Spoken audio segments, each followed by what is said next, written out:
दोस्तों, अगर आप अपने जीवन में आगे बढ़ना चाहते हैं, अच्छा करना चाहते हैं, कामयाबी हासिल करना चाहते हैं, अपना भविष्य सुनहरा बनाना चाहते हैं, तो कंपटीशन से आप बच नहीं सकते। एक छोटा बच्चा, छोटे क्लास का बच्चा भी क्लास में अपने रैंक को लेकर चिंतित रहता है।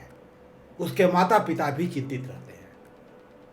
यही लड़का जब बड़ा होता है और किसी अच्छे इंस्टीट्यूट में एडमिशन चाहता है तो सीमित सीट के लिए इसे कॉम्पिटिटिव एग्जाम देना पड़ता है। अगर किसी अच्छे इंस्टीट्यूट में इंजीनियरिंग, मैनेजमेंट, मेडिकल या लॉ करना है तो उसके लिए भी बहुत टफ कंपटीशन होता है। चाहे आईआईटी है, आईएम है, नेशनल लॉ स्कूल है, एम्स है, तमाम इस तरह के रेपुटेड संस्थाएं हैं जिनका कंपटीशन काफ़ी टफ है। पढ़ाई लिखा पूरी करके अगर जब नौकरी वो खोजता है तो अच्छी नौकरी अगर लेना है तो टफ कंपटीशन है। मान लीजिए सिविल सर्विस में आपको जाना है, 1000 सीट है, 10 लाख लोग बैठते हैं। इसके बाद आप आ जाइए पॉलिटिकल सिस्टम में। तमाम पॉलिटिकल पार्टीज एक दूसरे के साथ compete करती हैं वोटर्स के वोट के लिए, सरकार बनाने के लिए। बिजनेसमैन, एंटरप्रेन्योर्स, बिजनेस इंटरप्राइजेज एक दूसरे के साथ compete करती हैं आगे निकलने के लिए, मार्केट पे कब्जा करने के लिए। एक देश दूसरे देश के साथ compete करता है कैपिटल अट्रैक्ट करने के लिए, बाहर से पूंजी मंगाना चाहता है, डायरेक्ट इन्वेस्टमेंट चाहता है। तो दोस्तों, चाहे आप किसी भी फील्ड में हो, कंपटीशन को जीतने आना चाहिए आपको। अगर आप ये टेक्निक जानना चाहते हैं कि how to win competition, how to beat competition, ये वीडियो आपके लिए काफ़ी मददगार साबित होगा। नमस्कार दोस्तों, मैं हूं रामचंद्र राय और आप देख रहे हैं प्रयास विकल्प, एक चैनल जो आपके व्यक्तित्व को विकसित करने के लिए समर्पित है। दोस्तों, मैंने 1976 में काशी हिंदू विश्वविद्यालय से एमबीए करने के बाद काफ़ी दिन तक मैनेजमेंट कंसल्टेंसी, बिजनेस कंसल्टेंसी का काम किया। उसके बाद 1983 में सेंट्रल सिविल सर्विस की परीक्षा बिना किसी कोचिंग के अपनी सारी पारिवारिक जिम्मेदारियों को निभाते हुए, अपनी जॉब की जिम्मेदारियों को निभाते हुए उत्तीर्ण किए। मैं अपने अनुभव के आधार पर इस वीडियो के माध्यम से कंपटीशन को कैसे जीतना है, इस विषय पे आपसे चर्चा करना चाहता हूं। इसके लिए हम 3 एस्पेक्ट पे आपसे चर्चा करेंगे कि कंपटीशन होता क्या है, इसका नेचर क्या है, इसका डीएनए क्या है, और दूसरी चीज, अगर इसको जीतना है तो कौन से इसके जनरल रूल्स हैं जो हमको फॉलो करने पड़ेंगे। और अंत में मैं आपको ये बताऊंगा कि अगर आप एंटरप्रेन्योर हैं, बिजनेसमैन हैं और अपने इंडस्ट्री में नंबर 1 बनना चाहते हैं, compete करना चाहते हैं, कंपटीशन को जीतना चाहते हैं, तो आपको क्या करना चाहिए। दोस्तों, इसलिए मैं आपसे निवेदन करूंगा कि इस वीडियो को अंत तक जरूर देखिए और देख के कमेंट करके हमको बताइए कैसा लगा। और अगर आपको अच्छा लगे तो अपने दोस्तों के साथ वो शेयर भी करिए।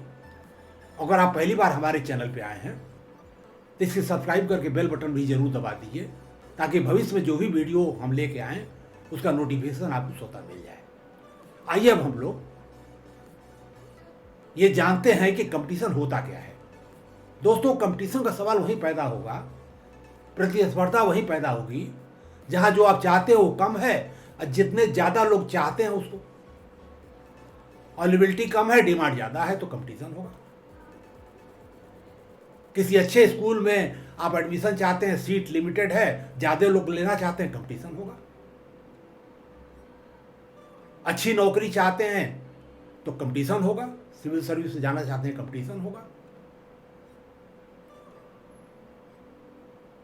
मार्केट पे आप कब्जा करना चाहते हैं, मार्केट लिमिटेड है, ज़्यादा लोग उसमें एंट्री लेना चाहते हैं, तो कंपटीशन होगा। तो कुल मिला जुला के कंपटीशन का सवाल वहीं पैदा होगा जहां अवेलेबिलिटी कम है, डिमांड ज़्यादा है। दूसरा जो एस्पेक्ट इसका ये है कंपटीशन का कि आप कंपटीशन में कहां रैंक करेंगे, ये आपके रिलेटिव कॉम्पिटेंसी पे निर्भर करेगा। आप खुद कितने कॉम्पिटेंट है ये मायने नहीं रखता है, मायने रखता है कि आपके प्रतिद्वंदी जो लोग हैं वो कितने कॉम्पिटेंट हैं और उनकी कॉम्पिटेंसी और आपकी कॉम्पिटेंसी में क्या रिश्ता है। तीसरी चीज, कॉम्पिटिटिव माहौल एक जैसा नहीं रहता है, बदलता रहता है। अगर आप कोई जॉब के लिए इंटरव्यू दे रहे हैं या कंपटीशन दे रहे हैं तो उसमें सिलेबस बदल सकता है और चीजें हो सकती हैं, तरीके बदल सकते हैं। बिजनेस में आप कंपीट करना चाहते हैं तो बिजनेस का वातावरण बदल सकता है, कंपटीशन प्रोफाइल बदल सकती है। तो अगर आप अपने को उसके अनुसार एडजस्ट नहीं करेंगे तो आप कंपीट नहीं कर पाएंगे, आप सक्सेसफुल नहीं हो पाएंगे। और चौथी और सबसे इंपॉर्टेंट चीज है कि आपकी पर्सनालिटी में दम होना चाहिए, यानी आप इमोशनली स्टेबल होने चाहिए, क्रिएटिव, इमेजिनेटिव और रिस्क टेकर होने चाहिए,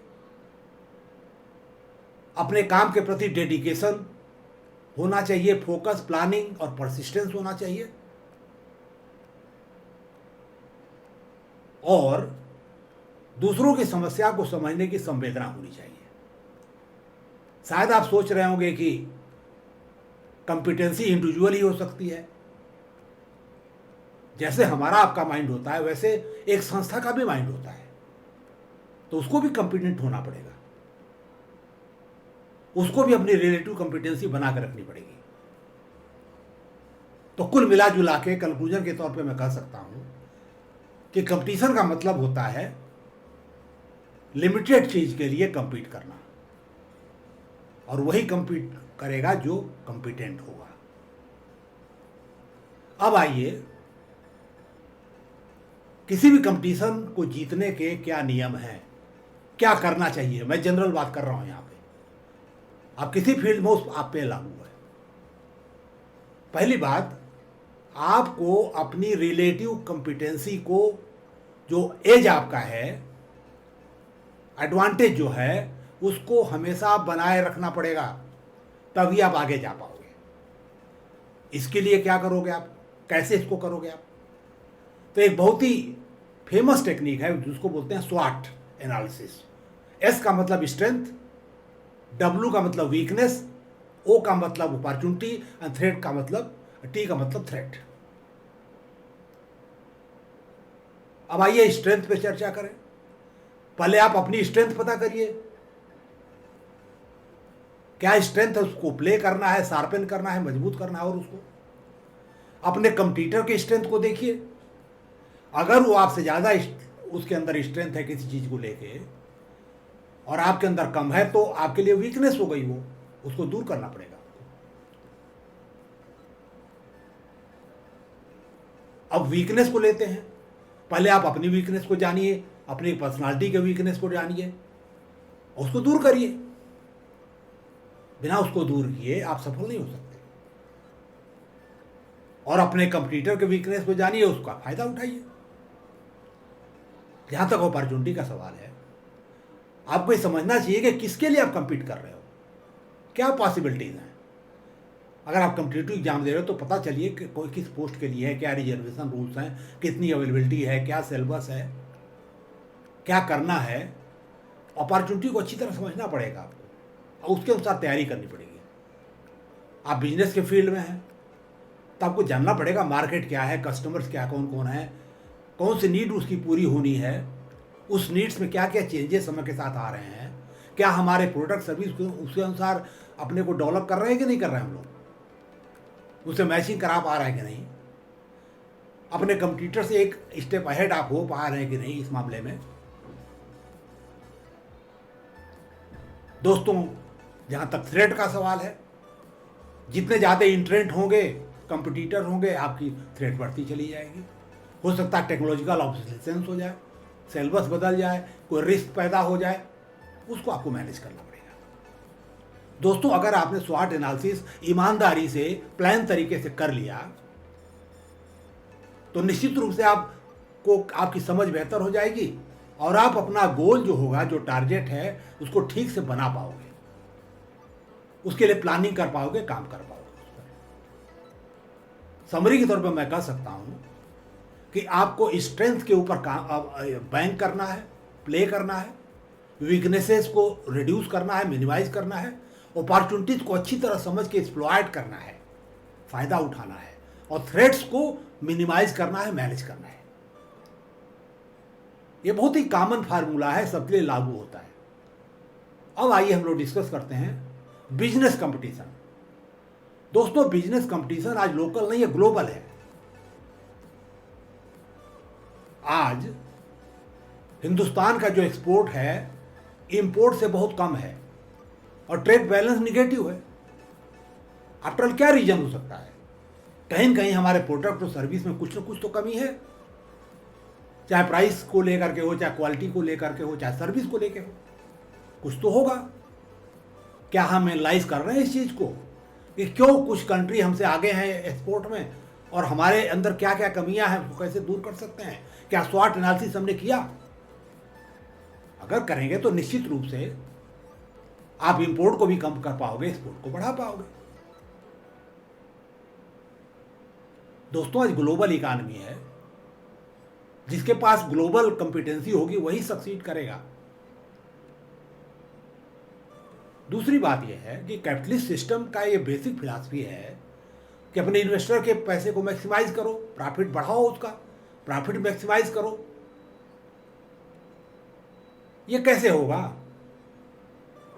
तभी होगा जब वो कंपटीशन में विन करेगा। दोस्तों, बिजनेस कंपटीशन को विन करने के कई आधारभूत सिद्धांत हैं। पहली बात, आपके पास प्राइस एडवांटेज होना चाहिए। वो तभी होगा जब आपका कास्ट एडवांटेज होगा। प्राइस को प्ले करके आप बहुत कुछ कर सकते हैं। क्वालिटी एडवांटेज होना चाहिए, बेटर माल आप दीजिए और बेटर सर्विस दीजिए। उसके साथ साथ जो लॉजिस्टिक सर्विस और एलाइड सर्विसेज बेटर आपको देनी पड़ेगी, बिहेवियर, एवरीथिंग। अब आइए हम लोग कास्ट एडवांटेज के ऊपर बात करें तो कास्ट के दो एलिमेंट होते हैं, fix cost, variable cost. Fix cost का मतलब है कि जो आपने मशीन लगाई है, बिल्डिंग बनाई है और असेट लिया है, मैनेजमेंट की जो आपकी कास्ट है, उसका जो टाइम कास्ट है, जो डिप्रिसिएशन असेट के केस में उसको कहते हैं, वो आपने कमिट कर लिया। एनुअल वैल्यू उसकी रहेगी, भले प्रोडक्शन आपका 10 यूनिट हो चाहे 10 मिलियन यूनिट हो। तो जैसे जैसे आपका सेल बढ़ेगी, वॉल्यूम बढ़ेगा, कैपेसिटी यूटिलाइजेशन बेटर होगा, per unit fix cost recovery better होगी, कम होता चला जाएगा। यही फार्मूला है कास्ट को कम करने का। सेल बढ़ानी पड़ेगी। जहां तक वेरिएबल कास्ट का सवाल है, वो मोर और लेस बहुत ज्यादा बदलता नहीं है, लेकिन उसमें भी स्कोप है। जहां तक इसके एलिमेंट का सवाल है वेरिएबल कास्ट के, पहला सबसे सिग्निफिकेंट पोर्शन मैन पावर का हो सकता है। अब मैन पावर की कास्ट तब कम होगी जब उसकी प्रोडक्टिविटी बेटर होगी। प्रोडक्टिविटी बेटर होने के लिए जरूरी है कि मैन पावर कॉम्पिटेंट हो, क्वालिटी मैन पावर हो, माइंडसेट लोगों का पॉजिटिव हो, कोऑपरेटिव हो, टीम स्पिरिट हो, समझ अच्छी हो उनकी, नैतिक हो, करप्शन फ्री हो, उनकी पर्सनालिटी में डिफिशिएंसी ना हो, उसको दूर किया जाएगा। कोई है, ट्रेनिंग करके उनको कॉम्पिटेंट बनाते रहें, रेगुलर रूप से उनके कोर कॉम्पिटेंसी बना कर रखिए। अगर आप ऐसा नहीं करोगे तो मैन पावर कास्ट आपकी कम नहीं होगी। मैं पर यूनिट की बात कर रहा हूं। दूसरा एलिमेंट मटेरियल कास्ट है। मटेरियल कास्ट भी आप कम कर सकते हो थोड़ा बहुत। इसका दो तरीका है। एक तो आप बल्क परचेज करके डिस्काउंट लेकर के कम रेट में माल खरीद सकते हैं, कास्ट ऑफ परचेज रिड्यूस करिए। रियलिटी सेक्टर वाले क्या करते हैं, बिल्डर्स और वो बल्क में सीमेंट लेते हैं आधे दाम पर, और भी सारे मटेरियल उनको बल्क में मिलते हैं, स्टील और ये सारी चीजें। रिटेल में जाएगा डबल देना पड़ेगा।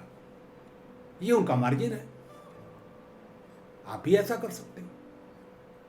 दूसरा है कि वेस्टेज जितना मटेरियल का है प्रोसेस में, मैन्युफैक्चरिंग में, उसको रिड्यूस करिए, मिनिमाइज करिए। और ये कर सकते हैं डिज़ाइन रीडिजाइनिंग से, प्रोडक्ट डिजाइन करिए, रिकॉन्फ़िगर करिए, लेकिन उसके फंक्शनल यूटिलिटी को कंप्रोमाइज किए बिना इसे कम कर सकते हैं। अगला जो एलिमेंट है वो है एनर्जी कास्ट, काफ़ी सिग्निफिकेंट हो सकती है। अगर आप कास्ट इफेक्टिव एनर्जी यूज कर रहे हैं, सिस्टम्स आपके कास्ट इफेक्टिव हैं, आप एनर्जी ऑडिट कराते हैं, इसको भी कम कर सकते हैं। इस तरीके से और भी तमाम एलिमेंट हो सकते हैं, उसको आप कम कर सकते हैं। दोस्तों, कास्ट को कम करने का एक और तरीका है, जैसे हमने बताया आपको कि सेल वॉल्यूम बढ़ना चाहिए, कैपेसिटी यूटिलाइजेशन बेटर होना चाहिए, मैक्सिमम होना चाहिए। इसका मतलब यह है कि आपको मार्केटिंग करनी पड़ेगी और मार्केटिंग के साथ साथ ब्रांडिंग करनी पड़ेगी, कस्टमर लॉयल्टी को विन करना पड़ेगा, लॉयल्टी को। सवाल ये उठता है कि व्हाट इज कस्टमर लॉयल्टी। मैं आपको एक इवेंट शेयर करूंगा तो आपको समझ में आ जाएगा।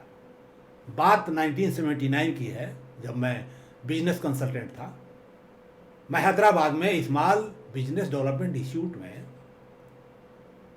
मार्केट एनालिसिस पर एक सेमिनार अटेंड कर रहा था और वहाँ पर हिंदुस्तान लीवर लिमिटेड के मार्केटिंग के हेड आए हुए थे और उन्होंने अपना अनुभव हम लोग के साथ शेयर किया, पार्टिसिपेंट के साथ, कि एक प्रोडक्ट उनका था सनलाइट साबुन, बहुत ही पॉपुलर ब्रांड था।